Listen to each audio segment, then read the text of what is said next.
Deuteronomy 2. Then we turned and journeyed into the wilderness in the direction of the Red Sea, as the Lord told me. And for many days we traveled around Mount Seir. Then the Lord said to me, "You have been traveling around this mountain country long enough. Turn northward and command the people. You are about to pass through the territory of your brothers, the people of Esau, who live in Seir, and they will be afraid of you. So be very careful.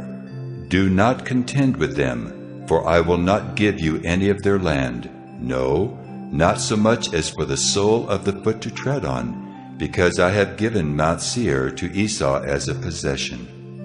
You shall purchase food from them for money, that you may eat, and you shall also buy water of them for money, that you may drink.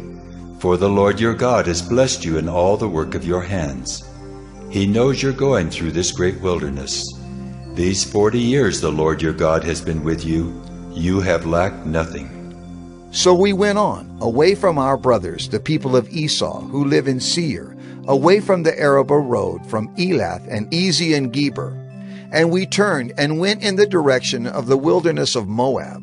And the Lord said to me, "Do not harass Moab or contend with them in battle, for I will not give you any of their land for a possession, because I have given Ar to the people of Lot for a possession." The Emim formerly lived there, a people great and many, and tall as the Anakim. Like the Anakim, they are also counted as Rephaim, but the Moabites called them Emim. The Horites also lived in Seir formerly, but the people of Esau dispossessed them, and destroyed them from before them, and settled in their place, as Israel did to the land of their possession, which the Lord gave to them. Now rise up and go over the brook Zered.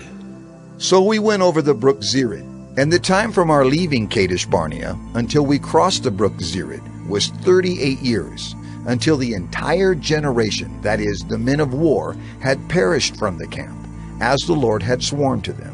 For indeed the hand of the Lord was against them, to destroy them from the camp, until they had perished. So as soon as all the men of war had perished and were dead from among the people, the Lord said to me, "Today you are to cross the border of Moab at Ar. And when you approach the territory of the people of Ammon, do not harass them or contend with them, for I will not give you any of the land of the people of Ammon as a possession, because I have given it to the sons of Lot for a possession." It is also counted as a land of Rephaim.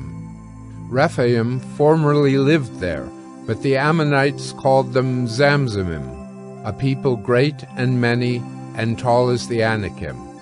But the Lord destroyed them before the Ammonites, and they dispossessed them and settled in their place, as he did for the people of Esau, who live in Seir, when he destroyed the Horites before them, and they dispossessed them and settled in their place even to this day. As for the Avim, who lived in villages as far as Gaza, the Caphtorim, who came from Caphtor, destroyed them and settled in their place. Rise up, set out on your journey, and go over the valley of the Arnon. Behold, I have given into your hand Sihon the Amorite, king of Heshbon and his land. Begin to take possession and contend with him in battle. This day I will begin to put the dread and fear of you on the peoples who are under the whole heaven, who shall hear the report of you and shall tremble, and be in anguish because of you. So I sent messengers from the wilderness of Kedemoth to Sihon, the king of Heshbon, with words of peace, saying, "Let me pass through your land. I will go only by the road. I will turn aside neither to the right nor to the left. You shall sell me food for money that I may eat, and give me water for money that I may drink. Only let me pass through on foot, as the sons of Esau who live in Seir and the Moabites who live in Ar did for me, until I go over the Jordan into the land that the Lord our God is giving to us." But Sihon, the king of Heshbon, would not let us pass by him.